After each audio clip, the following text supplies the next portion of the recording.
सभी हाथ जोड़ेंगे। नमो अरिहंताणं नमो सिद्धाणं नमो आयर्याणं नमो वज्रायाणं नमो लोये सवसाहूणं मेसो पञ्चनमुक्कारो सवपावपणासनो मङ्गलानं च सव्येसिं परमं हवे मङ्गलम्। नमो दुर्वाररागादि वैरीवारनिवारिणे अर्हते योगिनाथाय महावीरायतायिने ओंकारबिन्दुसंयुक्तं नित्यं ध्यायन्ति योगिनः कामदं मोक्षदं चैव ओंकाराय नमो नमः। अज्ञानतिमिरान्धानां ज्ञानाञ्जनशलाकया नेत्रमुन्मीलितं येन तस्मै श्रीगुरवे नमः। तस्मै श्रीगुरवे नमः। मैं कौन हूँ आया कहाँ से और मेरा स्वरूप क्या। मैं कौन हूँ आया कहाँ से और मेरा सत्य क्या। संबंध दुखमय कौन है स्वीकृत करूं परिहार क्या। वीतरागदेवाय नमः। सद्गुरुभ्यो नमः।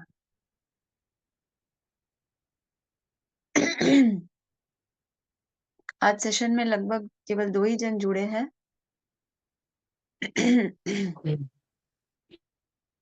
कोई बात नहीं। हम पढ़ेंगे प्राणायाम की ओर। सीधे बैठ जाए। भ्रामरी प्राणायाम करेंगे। लंबा गहरा श्वास लेते हुए भंवर की गुंजन करनी है। ये प्रयोग 3 बार करना है। करेंगे सभी।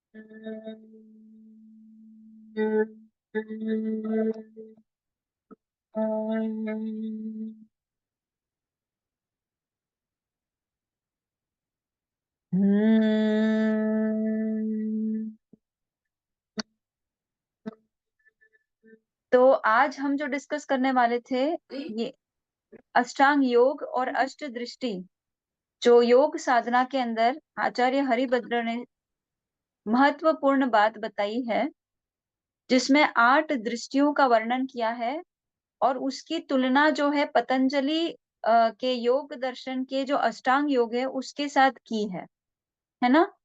तो वैसे तो जैन शास्त्रों में आत्म विकास के लिए हम गुण स्थान को पढ़ते हैं कि कैसे आत्मा जो है धीरे धीरे अपने विकास को प्राप्त करते हुए मुक्ति की ओर बढ़ती है।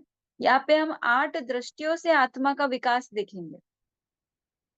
सामान्य दुनिया में जो है आ, हमको अगर दुनिया के अंदर व्यवहार लेना है, चलना है, फिरना है, तो हमें आंखों की आवश्यकता होती है, नहीं तो हम देख नहीं पाते जगत को।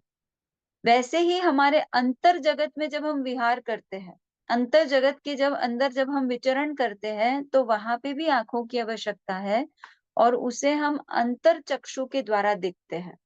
तो जो अंतर की आंख कहो या तीसरी आंख कहो या अंतर दृष्टि कहो, ये दृष्टि खुलेगी तो ही आत्मा के जगत में हम जो है कदम रख पाएंगे, हमें रास्ता नजर आएगा।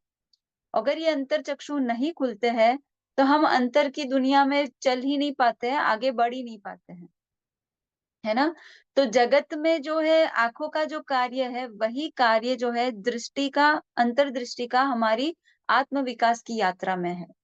और इसीलिए शायद आचार्य हरिभद्र सूरी जी ने अष्ट दृष्टि का वर्णन किया है कि कैसे धीरे धीरे हमारी दृष्टि जो है विकास को पाती है। मानो कि एक बच्चा जो है माँ के गर्भ में जन्म लेने के लिए प्रवेश करता है, तो धीरे धीरे जो है गर्भ बढ़ता है और आंखों के जो गोलक होते हैं धीरे-धीरे जो है वहाँ पे 2 मतलब छेद होते हैं, फिर वहाँ पे नेत्रों का निर्माण होता है। फिर उसके ऊपर जो है हमारा लेंस होता है, फिर आई आईलिड्स ये सब निर्माण होता है और फिर 9 महीने के बाद जब बच्चा जन्म लेता है, तो फिर उसकी आँखें खुलती है और पूरी दुनिया को वो देख पाता है। तो उसके देखने की यात्रा में 9 महीने की यात्रा थी। 9 महीने में उसकी दृष्टि का विकास हुआ है। एक ही दिन में तो आँख का निर्माण नहीं होता है, राइट?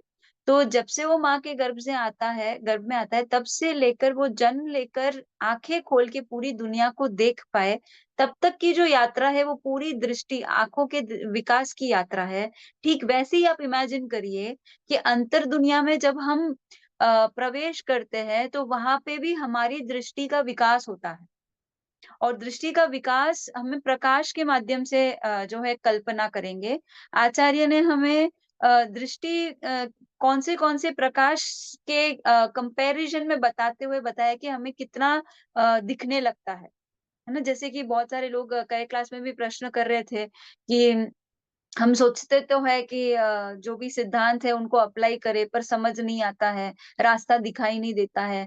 तो हमारे अंदर के जो चक्षु है, उसके ऊपर पटल है ना, आवरण है। तो उस आवरण की वजह से हमें अंदर की दुनिया की यात्रा में स्पष्ट दिखता नहीं है और इसीलिए हम भटकते रहते हैं कि ये रास्ते पे चले, कि ये करे या वो करे या यहाँ जाए या वहाँ जाए, इस प्रकार। क्योंकि अंधा व्यक्ति जैसे भटकता है, वैसे हम भी अंतर्दृष्टि के बिना आत्मा की दुनिया में विहरण करना चाहते हैं और कर नहीं पाते हैं और बस भटकते रहते हैं रास्ता। तो इसलिए दृष्टि का ओपन होना बहुत इम्पोर्टेंट है। अब माँ के गर्भ में जो बच्चा है, उसका तो हम जो है सिट वो क्या बोलते हैं स्कैन करके हम जो है उसकी आँखों का विकास देख पाते हैं कि हाँ, इतना-इतना बच्चा बड़ा हुआ है ना? फिर धीरे-धीरे फिर वो स्कैनिंग के अंदर पूरा पता चल जाता है कि हाँ, अब आँखों का निर्माण हो गया है, दोनों आँखें ठीक-ठाक है या नहीं है, सब कुछ हमें स्कैन में पता चल जाता है। तो यहाँ पे आप कैसे पता करोगे कि दृष्टि कैसे खुली है या नहीं खुली है? तो इसलिए उसका कंपैरिज़न जो है लाइट से की है, अलग-अलग लाइट्स से की है कि जैसे पहली दृष्टि है तो उसकी तुलना कर दी तृण अग्नि के साथ। तो तृण की अग्नि का प्रकाश कितना होता है, उतनी ही दृष्टि खुली हुई है। तो ऐसे इमेजिन करना है हमको, है ना? तो अंतर की दृष्टि जो है वे 8 है अ, और वे 8 दृष्टि का प्रकाश जो है हमारी बाहर की दुनिया में जो तरह-तरह के प्रकाश है, उससे कंपेयर करते हुए हमें इमेजिन करना है कि अंतर्दृष्टि कितनी खुली है और उस समय में आत्मा की स्थिति क्या है, ये हम जो है जानने का प्रयास करेंगे। तो ये है दृष्टि का इम्पोर्टेंस। अब कहते हैं कि अंतर्दृष्टि अर्थात क्या? जब अंदर की आँखें खुलती है तो क्या दिखता है ना? तो कहते हैं कि सत्य दिखने लगता है। तो अब तक हम क्या सत्य नहीं देख पा रहे हैं? तो सत्य का तात्पर्य यह है कि जो छिपा हुआ सत्य है, बाहर में जो दिखता है वो खाली ऊपर-ऊपर का सत्य है, वास्तव सत्य नहीं है ना? तो वास्तविक सत्य देखने के लिए हमें अंतर की दृष्टि चाहिए। तो अंदर की आँखों से हमें हमारे अंदर के जगत का सत्य तो पता चलता ही है और हमारा अस्तित्व इस दुनिया में है और इसीलिए दुनिया का सत्य भी पता चलता है। तो अंदर और बाहर दोनों ही प्रकाश में आ जाता है जब आत्मा की चक्षु ओपन होती है। तो तीसरी आँख जब खुलती है, तो पूरे भूत, भविष्य, वर्तमान सब कुछ दिखाई देता है हमें इस जगत का भी और हमारे अंदर की दुनिया का भी जो है हमें सब कुछ स्पष्ट नज़र आने लगता है।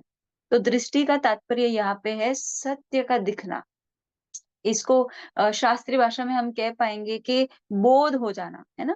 बोध होना या फिर हम कहेंगे कि सत्य के प्रति श्रद्धा का जन्म हो जाना। तो उत्तरोत्तर जैसे प्रकाशमयी होती है आत्मा की ज्ञान अवस्था, उसी को दृष्टि कहते हैं। तो आत्मा के अंदर जो ज्ञान ब्लूम होने लगता है, खिलने लगता है, उसे स्पष्ट नज़र आने लगता है। अब तक तो हम क्या है भ्रम में जीते रहते हैं। जैसे अंधा व्यक्ति आँख बंद करके सब जगह ऐसे मतलब अनुमान करके अंदाज़ा लगा-लगा के अपना रास्ता ढूँढता है, वैसे हम भी अंदाज़े में ही ज़िंदगी बिता रहे हैं, अंतर्चक्षु के बिना। तो जैसे अंतर्चक्षु खुलती है, हमें सत्य का बोध होने लगता है और सत्य का बोध होने से हमारा जो निर्णय है, निर्णय की क्षमता है, वो अलग ही लेवल की हो जाती है। हुँ? तो जैसे दिखता दिखता है तो हम सही रास्ता पकड़ेंगे ना, अगर आपको दिखाई देता है कि भई रास्ता इस तरफ मुड़ रहा है, तब तुरंत सही डिसीज़न लेके सही तरफ मुड़ जाएँगे। पर जब दिखाई ही नहीं देगा कि रास्ता कहाँ मुड़ रहा है, तो वैसे ही अंतर की चक्षु अगर हमारे नहीं खुलते हैं तो हम भटकते हैं, पर जैसे खुलता है तो हमें साफ-साफ नज़र आता है कि हमें किस दिशा में बढ़ना है और हमारा निर्णय सही होने लगता है और निर्णय सही होने से हमारे कदम सही दिशा में आगे बढ़ते हैं। तो दृष्टि के अभाव में हम चले तो जा रहे हैं, किंतु दिशा गलत हो रही है, क्योंकि पता नहीं चल रहा है कहाँ मुड़ना है, सही रास्ता कौन-सा है। और इसीलिए दृष्टि का खुलना आत्म विकास में अत्यंत आवश्यक है। इसीलिए तो जैन आगमों में तो सम्यक दर्शन से ही आत्मा की साधना आरंभ होती है। जब तक ये सम्यक दृष्टि आत्मा की दृष्टि खुलती नहीं है, तब तक तो हमारी साधना शुरू ही नहीं होती है ना? तो जैन शास्त्रों के अंदर दृष्टि का ओपन होना सबसे इम्पोर्टेंट है। आप बाहर से क्या क्रिया कर रहे हो, वो बाहर की साधना है। वो आपके आत्म जगत के प्रवेश का कोई प्रमाण नहीं है। आत्म जगत में प्रवेश का प्रमाण आपके सम्यक दर्शन की प्राप्ति से है। हुँ? तो हम बढ़ते हैं। पहली जो है 8 दृष्टियों में पहली दृष्टि की ओर बढ़ने से पूर्व यहाँ पे ओघ दृष्टि की बात चल रही है। अब ओघ शब्द जो है, इसका तात्पर्य यह है कि हमारे मिथ्यात्व की अवस्था, यानी दृष्टि के खुलने से पूर्व की अवस्था। जैसे कि मान लो कि सूर्य के सामने गाढ़ा जो है घना बादल छा गया है और सूर्य का प्रकाश पूरी तरह से आवृत हो गया है ना, काला काला घना बादल। तो क्या सब अंधेरा अंधेरा ही दिख रहा है, कुछ साफ दिख ही नहीं रहा है। तो वैसे ही मिथ्यात्व का घना बादल जो है हमारी अंतर की आंखों के सामने जो है आवरण करके अस्तित्व रख रहा है और उसकी वजह से क्या है, हमें स्पष्ट नहीं दिख रहा है और उस अवस्था को ओघ दृष्टि की अवस्था कहते हैं। यानी हमारी दृष्टि ओपन होने से पूर्व की अवस्था, यानी कुछ भी पता ही नहीं है। एकदम इसको आप समझ सकते हैं कि अंधत्व की अवस्था। यानी कोई व्यक्ति ब्लाइंड होता है तो वो कैसा जीवन जीता है, वैसा ही जीवन अंतर के चक्षु खुले बिना हम लोग जी रहे हैं। और उस समय की दृष्टि जो है उसको हम ओघ दृष्टि कहेंगे। ओघ, ये आठों दृष्टि के पूर्व की अवस्था है। अब ओघ दृष्टि में जो है अज्ञान, अविवेक, है ना? पूरी तरह से संसार में लिप्त, संसार में ही विषय और कषाय में जो है डूबा हुआ आत्मा जो है, जिसे कोई भान ही नहीं है कि वो कहाँ है, क्यों जिए जा रहा है, उसके जीवन का उद्देश्य क्या है, उसका अस्तित्व क्या है, मतलब उसको कुछ भी भान नहीं है। सिर्फ आहार, मैथुन, भय, परिग्रह इत्यादि में उसका जीवन बीतते जा रहा है। बस खाना-पीना, सोना, मज़े करना, क्या बोलते हैं, आलस करना, प्रमाद में, विषय में, कषाय में, इस तरह से उसका जीवन जो है शेष हो रहा है। और ये ओघ दृष्टि की अवस्था है। पूर्ण तरह से अज्ञान और अविवेक की अवस्था। अब कहते हैं कि पहली बार जब जो है आत्मा को बोध होता है, कितना बोध? जैसे हम लोग एक कैमरा से फ़ोटो क्लिक करते हैं, तो वो जो लाइट आती है, जो फ्लैश लाइट आती है, वो कितनी सेकंड की होती है? एकदम मिलीसेकंड की होती है ना, जैसे एक झटका। बस, तो उतने ही समय में जो है प्रकाश, आत्मा का बोध का प्रकाश, मतलब इतने क्षण की जितनी अग्नि, इतने प्रकाश जितनी आत्मा की दृष्टि खुलती है, मतलब इतना ही दिखता है। एक फ्लैश में आपको कितना दिखता है बोलो? उतना ही जो है पहली दृष्टि की अवस्था है। जो पहली दृष्टि का नाम है मित्रा दृष्टि, और मित्रा दृष्टि की अवस्था की तुलना की है आचार्य ने तृण की अग्नि की तरह। जैसे घास का एक तृण अगर हम एक ले लेते हैं, तो उसको अगर हम जलाते तो वो एक ही सेकंड में जलकर राख हो जाता है। तो फ्लैश ऑफ लाइट समझ सकते हैं। तो इतनी सी दृष्टि ओपन होती है। और उस समय में आत्मा की अवस्था कैसी होती है? तो कहते हैं कि वह पहली दृष्टि जो है वो यम के साथ तुलना की है ना। अष्टांग योग में मैं बता देती हूँ 8 अंग कौन से हैं। यम, नियम, आसन, प्राणायाम, प्रत्याहार, धारणा, ध्यान और समाधि। ये अष्टांग योग है और इनका मीनिंग भी हम 8 दृष्टियों के साथ में समझते जाएंगे। ठीक है? तो पहला जो अष्टांग योग का पहला अंग जो है वो यम की अवस्था है, यानी यम के अंदर आत्मा जो है व्रत लेने की इच्छा करती है। तो उसको सामान्य बोध होता है, अंतर्दृष्टि खुले न खुले, किंतु एक वैराग्य आता है। और वो वैराग्य क्यों आता है? तो क्षय की स्थिति की वजह से, यानी थोड़ा-सा कर्म मल का जो है आवरण जो है हटता है, निर्मल परिणाम आते हैं, तब आत्मा को व्रत लेने की इच्छा होती है। उसको लगता है कि मेरा जीवन व्यर्थ जा रहा है, मुझे व्रत में आ जाना चाहिए। अविरति में रहने से मेरे को निरंतर कर्म का बंधन हो रहा है। तो इस तरह की भावना से वो अहिंसा, सत्य, अचौर्य, ब्रह्मचर्य और अपरिग्रह, ये 5 व्रत जो जैन शास्त्रों में अणुव्रत और महाव्रत की चर्चा की है, वे ही ठीक 5 यम जो है पतंजल योग दर्शन में उन्हीं की चर्चा है। यानी 5 यम जो है वे अहिंसा, सत्य, अचौर्य, ब्रह्मचर्य और अपरिग्रह है। तो जीव जो है तृण अग्नि जितनी आत्मबोध को प्राप्त करता है और उसको व्रत लेने की इच्छा होती है और वह व्रत लेता है ना? तो क्षणिक बोध होने से अंधेरा बहुत घना होता है, पर फिर भी मिथ्यात्व की जो ओग दृष्टि जो अवस्था होती है, उससे तो काफी बेहतर अवस्था होती है ये। यहाँ पर आत्म विकास का बीजारोपण होता है, यानी बीज यहाँ पे बोया जाता है। पहली जो मित्रा दृष्टि है। अब कहते हैं कि दूसरी दृष्टि जो है उसकी तुलना की है कंडाग्नि के साथ, यानी गाय का जो गोबर होता है उसको जब हम धूप में सुखा देते तो वो छाना बनता है, राइट? तो उस छाने से जो अग्नि हम चूल्हे में जला के जो अग्नि प्रकट करते हैं, जिसको कहते हैं हम light of cow dung cake fire, है ना? तो उस फायर की जो अग्नि का जो प्रकाश होता है, उतना प्रकाश जो है आत्मा की दूसरी दृष्टि में ओपन हो जाता है, यानी आत्मा को इतना बोध हो जाता है, उतने समय का बोध रहता है। और यहाँ पे अष्टांग योग में दूसरी जो है वो नियम यंग की बात है। नियम अंग में जो है शौच, संतोष, स्वाध्याय, तप और ईश्वर प्रणिधान, ये 5 नियम की बात जो है पतंजलि करते हैं।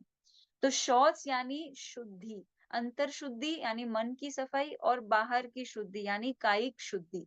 तो मानसिक, वाचिक, कायिक शुद्धि जो है वह शौच की स्थिति है।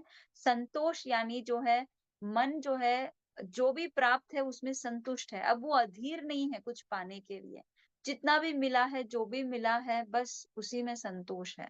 और तीसरा जो है स्वाध्याय, यानी स्वाध्याय की रुचि बढ़ती है आत्मा के अंदर, तप करने का पुरुषार्थ जगता है और ईश्वर प्रणिधान यानी ईश्वर के प्रति भक्ति जो है उसमें जन्म लेती है।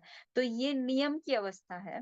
और ये 5 नियम की कल्पना जो है तारा दृष्टि के साथ की है, यानी उसका इमेजिनेशन तारा दृष्टि के साथ करना है। तो तारा दृष्टि जो है वो कैसी होती है? तो उपलों की चिंगारी की तरह, यानी जो छाना की अग्नि है उसकी तरह है। और यहाँ पर जो है चित्त की निर्मलता बढ़ती है, पूर्व से यहाँ पे थोड़ी आत्मा में स्थिरता और अधिक होती है, द्वेष का अभाव होता है, जिज्ञासा प्रवृत्ति बढ़ती है शास्त्र ज्ञान की ओर, और शिष्ट जनों के प्रति जो है आदर सम्मान बढ़ता है ना? और उसमें नैतिकता आदि गुण बढ़ जाते हैं, यानी न्याय पूर्वक जीवन जीता है, मर्यादा पूर्वक जीवन जीता है। तो ये जो है दूसरी जो है स्थिति है तारा दृष्टि की, यानी उपलों के अग्नि की भांति। फिर तीसरे जो अंग में है पतंजलि आसन की बात करते हैं, यानी जब साधक यम और नियम को साधता है तो तीसरी स्थिति होती है आसन की, यानी अब शरीर को साधने की स्थिति आती है। हमारा शरीर इतना चंचल है कि हम 5 मिनट भी शरीर को स्थिर रख के बैठ नहीं पाते हैं, हम हिलते रहते हैं, डुलते रहते हैं। अगर बैठ जाए स्थिर तो हमारा शरीर अकड़ जाता है ना? तो हमारे शरीर के अंदर वो लचीलापन नहीं है, वो फ्लेक्सिबिलिटी नहीं है, और इसकी वजह से हम हमारा शरीर जो है चंचल है। तो आसन की साधना में योगी जो क्या करता है, वह दीर्घ काल तक अपने शरीर को एक ही आसन में स्थिर करने की साधना करता है। ठीक।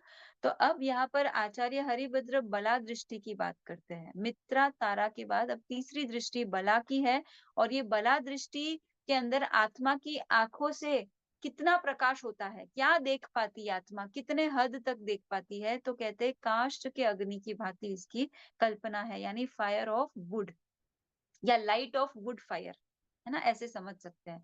तो वुड फायर से जो प्रकाश, जितना प्रकाश फैलता है, अगर आपने लकड़ी से अग्नि लगा दी है तो कितने दूर तक प्रकाश फैलता है, उतना प्रकाश आत्मा के अंदर ज्ञान का प्रकट हो जाता है, उतना बोध आत्मा को होने लगता है। और इस समय में जो है आत्मोन्नति के लिए अधिक पुरुषार्थ करने के लिए जीव जो है आतुर होता है। अब कहते हैं कि अधिक से अधिक स्थिरता के लिए आत्म साधना में स्थिर होने की जो है प्रयास करता है।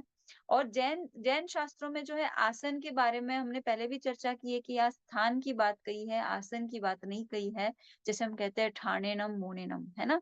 तो स्थान से जब शरीर स्थिर हो जाता है, क्योंकि आसन शब्द का तात्पर्य होता है बैठने की स्थिति, तो यहाँ हमारे जैन शास्त्रों में तो खड़े रहने को भी तो आसन के अंदर ही गिना गया है। खड़े रहकर, बैठकर, लेटकर, तीनों ही स्थितियों में जो है आत्म साधना की जा सकती है। और इसीलिए आसन शब्द के जगह पर यहाँ पर स्थान शब्द का, यानी स्थान से काया को स्थिर कर दिया आपने। फिर वो चाहे खड़े रहने की स्थिति हो, बैठने की हो या लेटने की। और इसीलिए हमने स्थान शब्द का प्रयोग किया है। और कहते हैं कि जैन आगमों में कई ऐसे आसनों का नाम आता है जिसमें वीरासन, उत्कटिकासन, दंडासन, पद्मासन, खड्गासन, गोदुहिकासन, हंसासन, पर्यंकासन, अर्ध पर्यंकासन, भद्रासन, स्वस्तिकासन, अधिक कितने ही ध्यान आसनों का नाम जो है, वर्णन जो है आगम शास्त्रों में आता है। कहते हैं कि तात्पर्य यहाँ पर शरीर के प्रति जो चंचलता है हमारी, उसको जय करना है, यानी काया पर विजय पाना है। इसलिए पतंजलि भी यही कहते हैं और जैन शास्त्रों में भी यही बात है कि जिस आसन में आप सुख पूर्वक स्थिर हो जाओ, वही आपका जो है आसन है।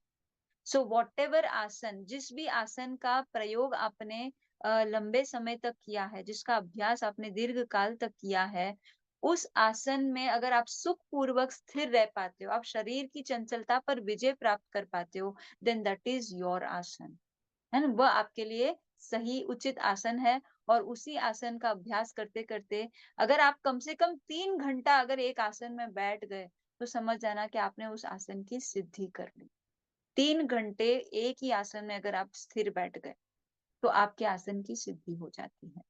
तो इस प्रकार से जो है आसन की चर्चा है और उसकी कल्पना बला दृष्टि के साथ करते हुए आगे बढ़ते हैं। चौथी अष्टांग योग में चौथा अंग जो है प्राणायाम का आता है। अब प्राणायाम जो है हमारे प्राणों की चंचलता पर जो है विजय पाना है। प्राण हमारे चंचल है तो चित्त की एकाग्रता नहीं हो सकती है। और ये प्रयोग ऐसे है कि जब आपका श्वास चलता है, श्वास की गति होती है, तब तक आपके मन वचन काया में गति होती है, क्योंकि ऑक्सीजन ही हमारे मन वचन काया का एनर्जी है ना, ऑक्सीजन और ग्लूकोज। तो शरीर के अंदर ग्लूकोज है और ऑक्सीजन हम बाहर से ले रहे हैं, तो इसकी वजह से क्या होता है, मन वचन काया की प्रवृत्ति चलते रहती है, चलते रहती है। अब 1 सेकंड के लिए श्वास को रोक दो, मन वचन काया तीनों की प्रवृत्ति तभी अटक जाएगी। ना आप विचार कर पाएंगे, ना आप बोल पाएंगे, ना आप चल पाएंगे बिना श्वास के, है ना? श्वास को जैसे आप रोक दिए, तो आपके सारी प्रवृत्तियां रुक जाती हैं। तो चित्त के अंदर जब लीन होना है, चित्त को एकाग्र करना है, तो आप क्या करेंगे, प्राणायाम के अंदर आप जो है अपने प्राणों की चंचलता पर भी विजय प्राप्त करेंगे। यानी अब आप श्वास को दीर्घ करते करते करते कुंभक की ओर बढ़ेंगे। तो प्राणायाम की 3 स्थितियां है, पूरक, रेचक और कुंभक। तो पूरक में जो है श्वास भरते हैं, रेचक में जो है हम श्वास को छोड़ते हैं, और कुंभक में जो है श्वास को रोक कर रखते हैं। और कुंभक की दोनों स्थितियां है, अंतर कुंभक है और बाह्य कुंभक है। अगर आप श्वास लेते हो और अंदर ही रोक के रखते हो, तो वो अंतर कुंभक हुआ। और यदि आप श्वास को छोड़ते हो और वहीं पर अपने आप को रोक लेते हो, दूसरी श्वास लेते नहीं हो, तो वो बाहर का कुंभक हुआ, है ना? तो बाहर का कुंभक यानी बाहर का और अंदर का दोनों ही कुंभक जो है स्थिरता का द्योतक है। तो जो रेचक है यानी श्वास को छोड़ना, यानी बाह्य वृत्तियों का त्याग कर देना, पर भाव में जो आत्मा थी उसका त्याग कर देना, और पूरक में अभ्यंतर वृत्ति में यानी स्वभाव में आत्मा का आ जाना, और कुंभक में जो है आत्मा का अपने स्वभाव में स्थिर हो जाना, यानी स्तंभ वृत्ति, बाह्य वृत्ति, अभ्यंतर वृत्ति और स्तंभ वृत्ति। इस प्रकार से आपको पूरक, रेचक और कुंभक के अर्थ के रहस्य को समझना है ना? तो ये ऊपर ऊपर सरफेस लेवल पे तो हम श्वास की बात करते हैं, और जब डीप लेवल में जाते हैं, कोर लेवल में जाते हैं, तो ये हमारी वृत्तियों से संबंधित है। जब हम श्वास का रेचन करते हैं, तो पर भाव का रेचन होता है, और जब हम पूरक करते हैं यानी स्वभाव की ओर हम बढ़ते हैं, स्वभाव को ग्रहण करते हैं, और फिर उसके बाद कुंभक यानी स्वभाव में ही स्थिर हो जाना है। तो ये प्रक्रिया जो है प्राणायाम की रहस्यमय प्रक्रिया है। अब कहते हैं कि प्राणों पर विजय क्यों प्राप्त करना है, तो हमारी चंचलता को हम मन वचन काया की जो चंचलता है उसी के ऊपर तो विजय पाना चाहते हैं ना। हमारा जो अंतिम 12वां तप जो है वो क्या है, ठाणेनम मोनेनम झाणेनम अप्पाणम वो सिरामी, यानी अपने को अब क्या है, शरीर से, वचन से, मन से, तीनों की प्रवृत्तियों को स्टॉप करके कहाँ स्थिर होना है, आत्मा में स्थिर हो जाना है। तो इन तीनों एक्टिविटीज को अगर आपको स्टॉप करना है, तो प्राणों के ऊपर आपको विजय पाना है। तो उसके लिए प्राणायाम किया जाता है। अब प्राणायाम के अंदर कहते हैं कि जैन शास्त्रों में महाप्राण ध्यान का वर्णन आता है। महाप्राण ध्यान की पद्धति को आचार्य भद्रभाऊ स्वामी ने सिद्ध किया था और कहते हैं कि जब वे नेपाल की धरा पर ये महाप्राण ध्यान को साध रहे थे, तो उनकी जैसी सिद्धि हुई, कहते कि उसके फल स्वरूप वे केवल अंतर्मुहूर्त समय के अंदर संपूर्ण द्वादशांग 14 पूर्व सहित द्वादशांग का पूरा स्वाध्याय अंतर्मुहूर्त में करने की क्षमता प्रकट हो जाती है। यानी महाप्राण ध्यान की ये सिद्धि होती है कि वे संपूर्ण जिनवाणी का जो संपूर्ण श्रुत ज्ञान का जो है अंतर्मुहूर्त में ही स्वाध्याय कर पाते हैं। और कहते हैं कि अंतर्मुहूर्त में भी कैसे स्वाध्याय करते हैं, तो कहते हैं प्रथम प्रथम में वे शुरू से अंत तक स्वाध्याय करते हैं द्वादशांग का। फिर कहते हैं दूसरे में अंत से आरंभ का की ओर बढ़ते हैं और तीसरे में तिरछी दिशा में भी वे जो है स्वाध्याय करते हैं। यानी तीनों प्रकार के स्वाध्याय अंतर्मुहूर्त में ही हो जाते हैं। यानी संपूर्ण द्वादशांग का स्वाध्याय अंतर्मुहूर्त में करने की शक्ति महाप्राण ध्यान की सिद्धि से होती है। ये चर्चा आगमों में आती है। अर्थात प्राणायाम के द्वारा हम ऐसे प्राणों की चंचलता पर जय पाकर ऐसी-ऐसी सिद्धियाँ और ऐसी-ऐसी क्षमताओं को हम जो है ओपन कर पाते हैं, उसको प्राप्त कर पाते हैं। तो ये चर्चा प्राणायाम की थी। अब कहते हैं कि इसमें दीप्रा दृष्टि के साथ तुलना की है। दीप्रा दृष्टि यानी लाइट ऑफ लैम्प, यानी दीपक के प्रकाश जितना आत्मबोध जो है खिल जाता है। अंतर के चक्षु जो है इतना देख पाते हैं जितना हम दीपक के प्रकाश से देख पाते हैं। इतना ज्ञान प्रकाश जो है आत्मा प्राप्त कर लेती है और कहते हैं कि ये अत्यंत मिथ्यात्व की अंतिम कड़ी, मतलब बस कुछ ही समय में सम्यक्त्व के और बढ़ने वाली ही होती है। ये मिथ्यात्व के अंतिम स्टेज है। यानी अब मिथ्यात्व पूर्ण होने वाला है। ऐसी आत्मा की निर्मलता की स्थिति यहाँ पर आ जाती है। आत्मा अब स्वयं का साक्षात्कार करने वाली होती है। बस उससे पूर्व की अवस्था जो है दिप्रादृष्टि है और इस अवस्था में हम प्राणायाम के माध्यम से पहुंच पाते हैं। आप जब भी घर में सामायिक आदि करो ना, तो ये प्राणायाम का प्रयोग करना जिसके अंदर आप कुंभक की साधना करें। ये मेरा आप लोगों को पर्सनली रिक्वेस्ट है। आप इस प्राणायाम के माध्यम से आप जो है मन, वचन, काया की चंचलता पर तो विजय पाओगे ही, साथ ही आप अपनी इंद्रियों के विषयों के ऊपर भी जो है कंट्रोल पाओगे। है ना? कंट्रोल ऑन सेंसेस भी आप जो है इस प्राणायाम से कर पाओगे। तो आप जब भी समाइक लेकर बैठे हो, आप स्थिर हो जाए, जो भी आसन आपके लिए सुविधाजनक है, सुखपूर्वक उस आसन में बैठकर सीधे मेरुदंड को सीधे रखते हुए लंबा गहरा श्वास लेकर उस श्वास को कुछ समय के लिए रोके और अपना पूरा ध्यान जो है अपने इस तीसरी आंख पर स्थिर कर दे। यहाँ पे जो भ्रुकुटी के मध्य में है, श्वास को रोक कर आप यहाँ पर अपना ध्यान स्थिर करते हुए अपने आप को देह से भिन्न अनुभव करने का प्रयास करें। और जैसे आप श्वास छोड़ दोगे, फिर वापस थोड़ी देर रिलैक्स होकर फिर वापस श्वास को भरे और फिर श्वास को रोकते हुए अपने आप को देह से भिन्न आत्मा होने का अनुभव करने का प्रयास करें। भेद विज्ञान का प्रयोग करें। देखें, अपने शरीर को देखें, अपने वचन को देखें, अपने मन को देखें और इससे भिन्न अपनी आत्मा को देखें और अपने पूरे अस्तित्व को देखते हुए ये प्रयोग करोगे, तो आपको अनुभव होगा कि आप आत्मा के वास्तव में निकट पहुंच रहे हैं। क्योंकि जैसे ही प्राणों को आपने रोक दिया है, आपने ऑक्सीजन रोक दिया है, आपका ध्यान स्थिर हो गया। अगर आप ऑक्सीजन लेते रहते हैं, तो आपकी चंचलता समाप्त नहीं होगी। तो चंचलता पर विजय पाने का ये एक अचूक जो है प्रयोग है प्राणायाम के कुंभक का।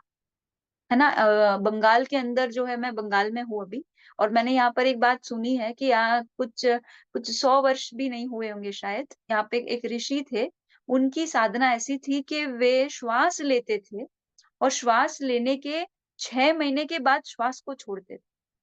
6 महीने, अभी 100 साल पहले की बात होगी लगभग। श्वास लेने के बाद वे जो है जल समाधि ले लेते थे।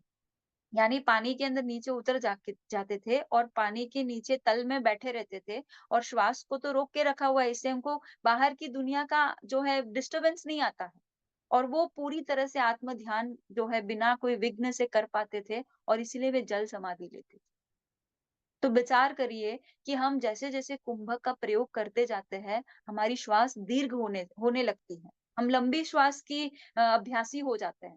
फिर छोटी श्वास हमारी खत्म हो जाती है और जैसे हमारी लंबी श्वास की साधना या लंबी श्वास हमारे जो है सहज हो जाता है, जैसे हम रोज श्वास ले रहे हैं उसमें अगर हम लंबी श्वास हमारे लिए सहज हो जाती है या कुंभक कर पाते हैं, तो हम हमारे बहुत सारे जो नेगेटिव बिहेवियर है हमारा, जिसमें जिसको क्रोध के ऊपर हमारा विजय नहीं है या फिर क्या बोलते हैं, कोई भी विषय वासना से उत्तेजित हो जाते हैं, तो उसके ऊपर हम जो है कंट्रोल संयम कर पाते हैं। तो जो ये प्राणायाम के जो प्रयोग है, हालाँकि मैं आपको कहूँगी कि बिना किसी निर्देशन के या बिना किसी गुरु के मार्गदर्शन के आप स्वयं ना करें, क्योंकि गलत करने पर गलत इफ़ेक्ट भी होता है बॉडी पर। इसीलिए प्राणायाम के जो भी प्रयोग हैं, ये आप अवश्य ही करें। बट अभी मैंने फ़िलहाल आपको जो गाइडेंस दी है, केवल इतना ही करें कि आप जो है सामयिक लेने के बाद लंबा गहरा श्वास लेकर कुंभक की साधना करें। जितना समय में आप आराम से जो है श्वास को रोक सकते हैं, उतनी देर तक रोक कर भेद विज्ञान का प्रयोग करें और फिर धीरे-धीरे श्वास को छोड़ें, फिर नॉर्मल हो जाए थोड़ी देर, फिर वापस श्वास को भरें। और अगर आपके भेद विज्ञान का प्रयोग करना नहीं आता है, तो मैं आप लोगों को और एक जो है टिप देना चाहूँगी कि आप श्वास को रोककर एक नमोकार मंत्र 2, 3 जितना आप बोल सकते हो, है ना? आप इस प्रकार से नमोकार मंत्र भी जो है कुंभक की अवस्था में करें, तो आपके नवकार मंत्र के अंदर आप जो कहते हो ना कि हम जाप करते हैं तो हमारा मन भटकते रहता है, भटक रहता है, तो उसमें भी आपकी स्थिरता आ जाएगी।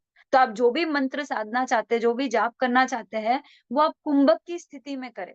तो कुंभक की स्थिति में करने से क्या होगा कि आपकी जाप की सिद्धि शीघ्र होगी। हुँ? तो आपका जो भटकता हुआ मन है, जब भी माला हाथ में लेते और मन में विचार को की आंधी चलते रहती है, उस पर अगर आप विजय प्राप्त करना चाहते हैं, तो आप श्वास के साथ मंत्र जाप करें। तो आप जो है पूर्ण एकाग्रता से करोगे और शीघ्र ही आपके मंत्र का फल आपके जीवन में आप अनुभव करने लगोगे। है ना? तो ये जो है प्राणायाम के बहुत ही गहराई में जाते हैं तो बहुत सारे प्रयोग हैं, पर आपको मैंने थोड़ा-थोड़ा सा हिंट दिया है। आपके जीवन में जो है मन की अधिक चंचलता, काया की चंचलता तो आसन से और मन की चंचलता प्राणायाम से आप जो है कुछ हद तक संयम प्राप्त कर सकते हैं। ठीक? तो इसकी कल्पना दीपरा दृष्टि के साथ की है। अब यहाँ पे आत्मा की अवस्था कैसी है? तो बोले मिथ्यात्व का अंतिम स्टेज है ये और बस अब जैसे ही जीव जो है अगले स्टेज में है, सम्यक्त्व को प्राप्त करने वाला ही होता है। उसके पूर्व की अवस्था ये दीपरा दृष्टि की अवस्था है। अब 5वीं दृष्टि में जो है आचार्य स्थिरा दृष्टि की बात करते हैं और जिसकी तुलना प्रत्याहार के साथ करते हैं। अब दीपरा दृष्टि के बाद स्थिरा दृष्टि यानी आप समझ रहे हो कि दीपशिखा से भी अधिक स्थिर यानी इसकी कल्पना जेम लाइट के साथ ये रत्न प्रभा यानी अगर एक रूम के अंदर अगर आप रत्न रखते हो तो पूरे रूम में उसका प्रकाश ऐसे फैलता है जैसे किसी ने लाइट चालू कर दी। हालाँकि अब तो हम वे रत्न देख नहीं पा रहे हैं, है भी नहीं यहाँ पर। पृथ्वी पर कहाँ है अभी पता भी नहीं है ऐसे रत्न। किंतु हरिभद्र सूरी जब 8वीं सदी की बात है, जब ये योग ग्रंथों की रचना कर रहे थे, उस समय की घटना आती है कि उन्होंने प्रण लिया था कि वे अधिक से अधिक शास्त्रों की रचना करेंगे, प्रायश्चित लिया था उन्होंने। तो उस प्रायश्चित के फलस्वरूप वे 1444 ग्रंथ की रचना कर पाए थे। पर उस समय में कहते हैं कि जब ये ग्रंथों की रचना कर रहे थे, तो ऐसा लगता था कि दिन बहुत छोटा हो जाता है, पूरा दिन शास्त्र की रचना में खत्म हो जाता है और फिर पूरे रात के समय में जो है प्रकाश न होने से उनको लगता था कि उनका बहुत सारा समय व्यर्थ जा रहा है। अगर कोई व्यवस्था हो जाए प्रकाश की, तो वो तो रात भर भी लिखने के लिए तैयार थे। तो वे ऐसा मन में विचार कर ही रहे थे और किसी श्रावक जिसका शायद नाम ललित श्रावक था, उनका जो है आचार्य के साथ भेंट होता है और वे आचार्य के मन की बात को समझ पा लेते हैं और फिर ललित श्रावक जो है अपनी जितनी भी जो पूँजी होती है, जितनी भी उनकी संपत्ति होती है, उससे जो है एक रत्न खरीदते हैं और उस रत्न को जो है आचार्य श्री को भेंट करते हैं और कहते हैं कि आचार्य श्री आपके शास्त्रों की रचना करना और संघ के लिए ये तो बहुत ही उपकार का कार्य है, कल्याण का कार्य है। तो आप जो है श्रुत ज्ञान की रचना करें और वो जो है रत्न जो है उनको वेरा देता है और कहते हैं कि उस रत्न के प्रकाश में ही आचार्य हरिभद्र ने ग्रंथों की रचना की है। रात दिन रात दिन रात दिन रात तो इस प्रकार से कहते हैं कि रत्न का प्रकाश इतना तेज होता है कि आपको मतलब लिखने-पढ़ने में बिल्कुल भी असुविधा ना हो, इतना तेज प्रकाश होता है। तो उस रत्न के प्रकाश की कल्पना आपको ये स्थिरा दृष्टि में करनी है। तो स्थिरा दृष्टि में आत्मा को रत्न के प्रकाश जितनी ज्ञान दृष्टि खुल जाती है। और आत्मा जो है ग्रंथि भेद करते हुए सम्यक दर्शन को प्राप्त कर लेता है। यानी अब 5वीं दृष्टि में जो पहुँच जाता है, फिर यहाँ से उसका पतन नहीं होता है, क्योंकि सम्यक्त्व को प्राप्त कर लिया। अब वो अवश्य ही कभी ना कभी तो मोक्ष में जाएगा ही। अर्ध पुद्गल परावर्त काल के समय के अंदर-अंदर ही वो अवश्य मोक्ष को प्राप्त करने ही वाला होता है। और इसीलिए ये जो है इसका नाम स्थिरा दृष्टि है, यानी अब आत्मा में एक स्थिरता आ जाती है। हुँ? तो कहते हैं कि ये जो है प्रत्याहार के साथ इसकी तुलना है। तो प्रत्याहार का अर्थ क्या है? पतंजल योग दर्शन में प्रत्याहार की बात करते हुए पतंजलि कहते हैं कि ये इंद्रियों को ऊपर विजय प्राप्त करने की अवस्था है, यानी जितेंद्रिय अवस्था। तो जैसे हम कहते हैं ना कि जिनके 5 इंद्रिय अब उनके वश में हो गए हैं। अब इंद्रिय के माध्यम से जो है उनका जो भटकना था, वो बंद हो गया। वे पूरी तरह से आत्मा में लीन हो रहे हैं। इसकी तुलना हम जैन शास्त्रों के जो 12 प्रकार के तप है, उसमें जो संलीनता तप है, उसके साथ हम इसका कंपैरिज़न कर सकते हैं। तो प्रत्याहार में इंद्रिय विजय की बात है और संलीनता में भी इंद्रिय विजय की ही बात आती है। तो संलीनता शब्द का अर्थ ही ऐसे होता है कि आत्मा सम में लीन हो गई, यानी आत्मा अपने स्वभाव में लीन हो गई है और उसके फलस्वरूप इंद्रिय विषयों पर विजय प्राप्त कर गई है। तो ये संलीनता कहो, प्रत्याहार कहो या स्थिरा दृष्टि कहो, इन सब की जो स्थिति है आत्मा की वह एक जैसी है। तो इसके अंदर इंद्रिय जय की स्थिति, यानी पहले आसन से काया का जय किया, प्राणायाम से हमने मन का जय किया और अब कहते हैं कि प्रत्याहार से इंद्रियों पर विजय प्राप्त करने की स्थिति जो है आत्मा को प्राप्त हो जाती है। आत्मा पूर्णतः से अपने स्वभाव में लीन होने की जो योग्यता को प्राप्त करती है। तो ये थी 5वीं दृष्टि। यहाँ पर जो है ग्रंथि भेद होता है, ग्रंथि भेद की चर्चा तो मैं पहले में कर चुकी हूँ, इसलिए मैं अब उसको लूँगी नहीं। तो सम्यक दर्शन की प्राप्ति यहाँ होने के बाद अब छठी जो दृष्टि है, ये कांता दृष्टि है और जिसकी क कंपैरिज़न जो है धारणा के साथ की है। तो धारणा की स्थिति क्या है? तो कहते हैं कि प्रत्याहार में इंद्रियों पर जय तो हो गया, अब कहते हैं कि आत्मचिंतन में चित्त लीन हो गया। अब आत्मा के अंदर क्या चलता है? तो आत्मा अपने अस्तित्व की गहराइयों में लीन हो रहा है। अब चित्त की एकाग्रता बहुत ही गहरी हो गई है और सहज रूप से आत्मा को अब कोई प्रयास नहीं करना पड़ता है। जैसे कि आपको और मेरे को तो प्रयास करके आत्म ध्यान करना पड़ रहा है, किंतु यहाँ धारणा की स्थिति ऐसी होती है कि सहज आत्म ध्यान होने लगता है। तो ऐसी स्थिति का जो है तुलना जो है तारा की दृष्टि के साथ किया, यानी तारा का जो प्रकाश है ना, जो सॉरी आकाश में जो तारा है, उस तारा का जो प्रकाश होता है, उस प्रकाश के साथ जो है कांता दृष्टि की तुलना की गई है। कहते हैं कि धारणा में किसी देश विशेष के ऊपर चित्त को एकाग्र किया जाता है। देश विशेष यानी कोई स्थान पर, तो वो नाभि चक्र हो, हृदय कमल हो, कपाल हो, नासाग्र हो, जीवाग्र हो, है ना? जीव के अग्रभाग पर, हमारी जीवा के या नाक के अग्रभाग पर या भ्रुकुटियों के मध्य में या फिर नाभि के चक्र केंद्र में या हृदय कमल के केंद्र में इत्यादि जगह में जो है धारणा में आत्मा जो है इस देश विशेष से बंध कर चित्त को एकाग्र कर लेती है। तो ये जो है स्थिति हमारे कांता दृष्टि की स्थिति है। फिर कहते हैं कि अ, 7वीं दृष्टि जो है वह प्रभा दृष्टि है और उसकी तुलना जो है ध्यान के साथ की है ना? तो अष्टांग योग में धारणा के बाद 7वां अंग जो है वो ध्यान का अंग है और 4 प्रकार के ध्यान की चर्चा मैं ऑलरेडी बहुत ही डिटेल में पहले कर चुकी हूँ। इसलिए मैं आर्त ध्यान, रौद्र ध्यान, धर्म ध्यान और शुक्ल ध्यान की डिटेल चर्चा अब नहीं करने वाली हूँ। अब कहते हैं कि इस ध्यान में जो प्रकाश है वो किस तरह होता है, तो सूर्य के प्रकाश की भांति आत्मबोध खिल जाता है, यानी अंतर्दृष्टि इतनी खुल जाती है जैसे कि सूर्य के प्रकाश से पृथ्वी के एक एक कण कण को हम देख पाते हैं। कुछ भी ऐसा नहीं होता है जो छिपा नहीं है सूर्य के प्रकाश में। तो वैसे ही आत्मा का बोध इतना खिल जाता है कि वह बहुत हद तक स्पष्ट देखने लगता है, किंतु केवल ज्ञान नहीं हुआ है अभी तक।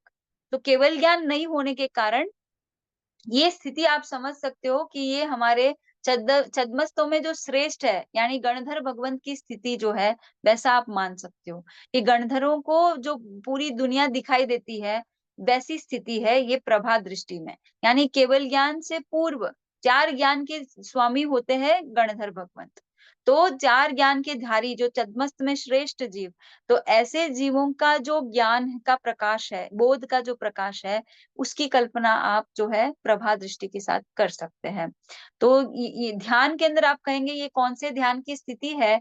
तो ये धर्म ध्यान के चारों ध्यान इसके अंदर आ जाएँगे और शुक्र ध्यान का जो पहला भेद है, वो भी इसी के अंदर गिना जाएगा।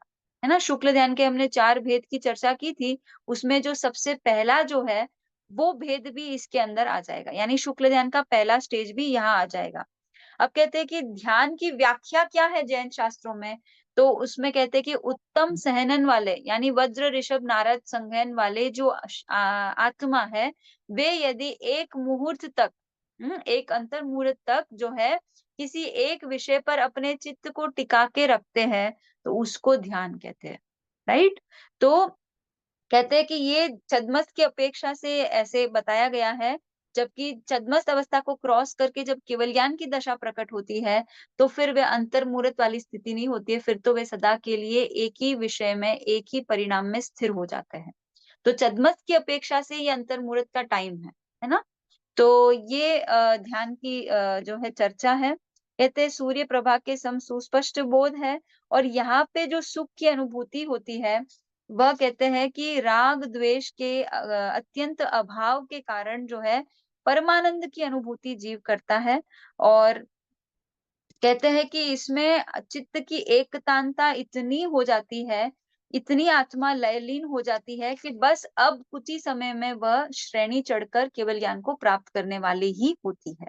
ये ध्यान की स्थिति होती है और अब कहते हैं कि भगवान महावीर को जब केवल ज्ञान नहीं हुआ था, तब उनका जो ध्यान था वो यही था। ये जो प्रभा दृष्टि हम कह सकते हैं, ये प्रभा दृष्टि की स्थिति उनके केवल ज्ञान से पूर्व की जब भी वो ध्यान कर रहे थे, तो वो प्रभा दृष्टि के उनकी आत्मा की बोध प्रकाश का आप कल्पना कर सकते हो। फिर कहते हैं कि 8वीं दृष्टि जो है अंतिम, जिसका नाम है परादृष्टि और जिसको हम शुक्ल ध्यान के दूसरे स्टेज के साथ कल्पना कर सकते हैं और कहते हैं कि इसको अष्टांग योग में समाधि का अंग बताया यानी अंतिम अंग यानी योग साधना का जो अंतिम लक्ष्य है वो समाधि को प्राप्त करना है और इसको हम जैन शास्त्रों में कहेंगे केवल ज्ञान की स्थिति यानी शुक्ल ध्यान की दूसरे स्टेज में चढ़ते ही कुछ ही समय में केवल ज्ञान प्रकट हो जाता है और केवल ज्ञान प्रकट होने से जीव सदा सदा के लिए समाधि में लीन हो जाता है। अब उसकी सारी चंचलता समाप्त हो गई और वो आत्मा के अंदर हमेशा के लिए अनंत काल तक जो है स्थिर हो गया। अब कभी भी उसकी समाधि भंग नहीं होगी और कभी भी उस समाधि में से आत्मा बाहर नहीं आएगी। वो ऐसी निर्विकल्प दशा जहाँ संकल्प विकल्प खत्म हो गए। ऐसी दशा जो है ये समाधि की दशा है और ये योग साधना की सिद्धि है ना? ये योग साधना का अंतिम स्टेज जो है वो समाधि की स्थिति है और ये इस परादृष्टि की कल्पना किसके साथ की है? तो चंद्र के प्रकाश के साथ की है। यानी इसके पूर्व प्रभा जो थी वो सूर्य प्रकाश जैसा था और ये परादृष्टि जो है वो चंद्र प्रकाश के समान है क्योंकि चंद्र का प्रकाश प्रकाश तो है ही साथ में शीतल है, तो वैसे ही आत्मा जो है सदा-सदा के लिए शीतल अवस्था को यानी अब कभी भी उसके अंदर प्रभाव आएँगे नहीं, प्रभावों की गर्मी आएगी नहीं, उत्तेजित होंगे नहीं, सारे कषाय विषय सब नष्ट हो गए, केवल ज्ञान को प्राप्त कर लिया है। तो अब चंद्र की भांति शीतल प्रकाश जो है, उनके हमेशा ही अनंत काल तक बना रहेगा। और इसीलिए परादृष्टि की कल्पना चंद्रमा के प्रकाश के साथ की है। ये धर्म संन्यास योग की स्थिति है। यहाँ पर ध्याता जो है ध्येय में लीन हो गया। तो ध्यान करने वाला जो ध्याता था, वह उसका ध्येय क्या था? आत्मा। तो यहाँ पर ध्याता और ध्येय का मिलन हो गया और ये मिलन ऐसा है कि अनंत काल तक जो है अब वो कभी जुदा नहीं होंगे। ऐसा मिलन यहाँ पर हो जाता है। ये ध्यान की चरम अवस्था है, जिसको हम समाधि कहते हैं। तो ये अंतिम जो है अष्टांग योग की अंतिम सीढ़ी थी। तो मैं एक बार सारे नाम बोल देती हूँ। मित्रा दृष्टि जिसका प्रकाश जो है तृण अग्नि की तरह है। फिर तारा दृष्टि जिसका प्रकाश जो है उपलों की अग्नि की भांति। फिर बला दृष्टि जो है काष्ठाग्नि और फिर दीप्रा दृष्टि जो है दीपक की अग्नि की भांति। फिर उसके बाद स्थिरा दृष्टि जो है रत्न के प्रकाश की भांति और स्थिरा के बाद कांता जो है वह नक्षत्र की भांति, और प्रभा जो है वो सूर्य प्रकाश की भांति, और अंतिम परादृष्टि जो है वो चंद्र के प्रकाश की भांति जो है आत्मबोध प्रकट होता है। तो इस प्रकार से ये अष्टांग योग के साथ अष्ट योग दृष्टि का जो है तुलनात्मक वर्णन था। बहुत ही संक्षेप में किया है। आपको इस विषय में कुछ भी पूछना है, आप बैठकर चिंतन करिएगा, इस वीडियो को वापस सुनिएगा, और फिर जहाँ आपको लगता है कि आपको नहीं समझ आ रहा है, तो मैं फिर से आपको अगली क्लास में एक्सप्लेन करूंगी।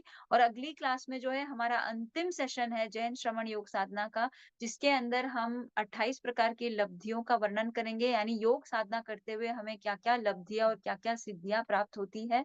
अहिंसा जब सिद्ध हो जाए तो क्या फल होता है, सत्य सिद्ध होने से, अचौर्य, ब्रह्मचर्य, अपरिग्रह आदि व्रत जब सिद्ध हो जाते हैं तो आत्मा के अंदर क्या क्या लब्धियां और क्या क्या सिद्धियां प्रकट होती है, उसकी चर्चा हम अंतिम सेशन में करने वाले हैं अगले क्लास में।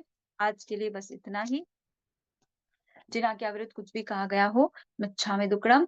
कोई भी क्वेश्चन है, क्योंकि लास्ट क्लास में भी बहुत सारे लोग क्वेश्चंस पूछना चाहते थे, तो जिनको भी कुछ पूछना है पूछ सकते हैं। हमारे पास 5 मिनट है। जय जिनेन्द्र साधु सर, हाँ मैं ये पूछा था, संलीनता और प्रतिसंलीनता एक ही चीज है? हाँ हाँ, एक ही चीज है, एक ही चीज है। डिफरेंट? हाँ, कहाँ पे आप संलीनता सुनते हो, कहाँ पे प्रति संलीनता सुनते हो? प्रति संलीनता और संलीनता लगभग जो समान अर्थ की है। 12 तत्वों में आता है, 12 प्रकार हाँ के हाँ तप आते हैं जो हाँ इसमें। हाँ, प्रति संलीनता कहो या संलीनता कहो, दोनों का तात्पर्य इंद्रिय पर विजय प्राप्त करने की बात ही है। जी धन्यवाद। हाँ ಮತ್ತೆ ನಮಿತ್ ಅದೇ ಬಗ್ಗೆ हाँ धर्मलाभ। लास्ट सेशन में एक जो क्वेश्चन था ऐसा है कि समता भाव और समानता का भाव, वो दोनों में क्या भेद होगा? समानता का भाव होता है आत्मवत अनुभव करना, यानी जो मेरे लिए दुख है वही दूसरों के लिए दुख है, जो मेरे लिए सुख है वही दूसरों के लिए सुख है, तो मेरे को जो प्रिय है वही दूसरों के लिए प्रिय है। इस प्रकार से अनुभव करते हुए दूसरों के साथ वैसा व्यवहार करना जैसा व्यवहार हम चाहते हैं, तो ये समान भाव हो गया। यानी किसी को ना कम देखना, ना ज्यादा देखना, ना अपने को हीन ना अपने को श्रेष्ठ देखना, सभी के साथ समान भाव से के साथ देखने का भाव है आत्मवत देखना। किंतु समभाव वो स्थिति है जहां पर अनुकूल प्रतिकूल परिस्थितियों में भी आपका कोई प्रभाव नहीं है, आपकी कोई प्रतिक्रिया नहीं है, वो समभाव की स्थिति है। वो हमारे अंतर की स्थिति है समभाव। और समान जो है वो बाहर दूसरों की आत्माओं के साथ हमारा आत्मतुल्य व्यवहार जो है, वो समान दृष्टि हो तो ही ऐसा व्यवहार आप कर पाओगे। तो आपके अंदर अगर बराबर। समान दृष्टि खिलती है तो आपका व्यवहार दूसरों के प्रति बिल्कुल वैसा होगा जैसा व्यवहार आप अपने साथ चाहते हो, है ना? तो किसी को हीन नहीं देखोगे, तुच्छ नहीं देखोगे, है ना? हल्की जाति, ऐसे ऐसे जाति भेद ये सब हट जाता है। ये सारा सब प्राणी आई को थिंक एक एक समान दिखते हैं। या एक स्टेटमेंट उसके लिए मैं आई थिंक सर्वजीव सिद्ध समान है, वो एक हाँ, सपोज सूत्र पकड़ ले तो बेस्ट है। आई थिंक वो तो समान कोरिलेट दृष्टि करना का ही ये बोध बस हो जाएगा कि समान। हाँ सभी जीव जो वो है है। सिद्ध भगवान की समान है और सिद्ध ही है। सभी के अंदर वही सारे गुण हैं जो मेरे के अंदर है ना? आत्मगुण तो सभी में बराबर। समान है। तो वैसे ही हाँ, समान दृष्टि में ये बात आ जाएगी। और सम दृष्टि की बात आएगी तो वो होगा कि आप जो है कोई प्रतिक्रिया नहीं देते हो। आपकी ऐसी बराबर। समदशा प्रकट हो जाती है कि आप कोई भी परिस्थिति से प्रभावित नहीं होते हो। ठीक है।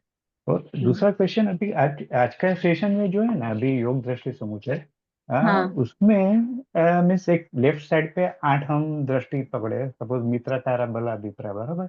और राइट साइड पे ये अष्टांग योग के 8 योग, बराबर। एग्जैक्ट परफेक्ट कुछ ऐसा कोरिलेशन नहीं है ना ऐसे, खाली मीन्स लेफ्ट साइड का एक इंडिपेंडेंट लीडर आप बोलो और राइट साइड का एक इंडिपेंडेंट लीडर, ऐसे यहाँ परफेक्ट पे मीन्स क्या आप।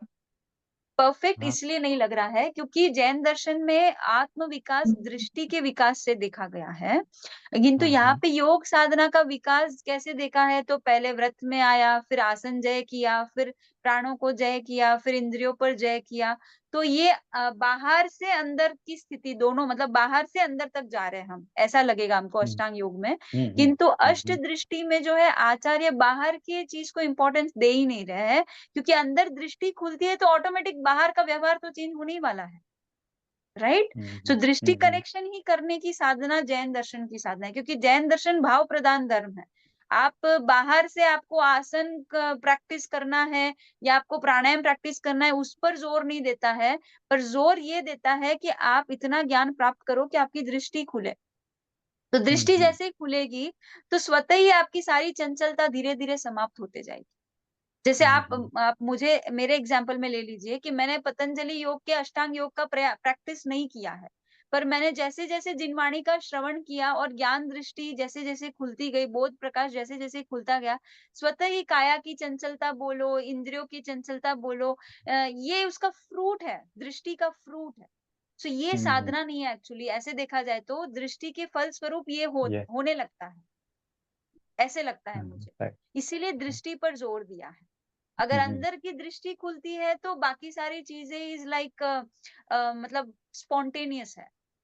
यू नीड नॉट प्रैक्टिस बाहर की चीजें। पर एक्चुअली जिनकी दृष्टि खुली नहीं है, वे लोग फिर क्या करते हैं, आसान आसन के फिर आसन करेंगे, फिर प्राणायाम करेंगे, वो बाहर से अंदर जाने की दशा को, उस सीढ़ी को पकड़ेंगे। पर जिसकी फिजिकल दृष्टि, फिजिकल लेवल पे है। हाँ, हाँ, हाँ, जिसकी दृष्टि, अब कैसे कि दृष्टि कैसे खुलेगी, कब खुलेगी, तो जब तक हमारी काल लब्धि नहीं पकती है, तब तक हमारी दृष्टि नहीं खुलेगी। तो आप जिनवाणी का श्रवण भी करते जाओगे, स्वाध्याय भी करते जाओगे, पढ़ते भी जाओगे, फिर उसके फल स्वरूप व्रत नियम आदि भी करते जाओगे, पर दृष्टि ओपन होगी तो आनंद की अनुभूति होगी। नहीं तो बाहर का पूरा क्रिया तो चल ही रहा है, बट अंदर में वो जो प्रसन्नता होती है, वो उल्लास जो जन्म लेता है, वो दृष्टि खिलने से ही आती है। तो दृष्टि खिलने से वो आपको अनुभव में आएगा कि आप आपके आपके अंदर जो आपका शांत स्वभाव होता है, आपके अंदर एक जो आनंद की स्थिति होती है, वो दृष्टि के फलस्वरूप आपको महसूस होने लगेगा। तो बाहर की क्रिया तो चलती रहेगी, पर दृष्टि नहीं खुली है तो आपको आनंद की अनुभूति नहीं होगी। बस यस। सीधा सा सिंपल सा बात। जिनाज्ञा विरुद्ध मेरे से कुछ भी कहा गया हो, इच्छामि दुक्कडम। सर्वमंगल मांगल्यम सर्वकल्याण कारणम प्रधानम सर्वधर्माणाम जीवनम जी शासन।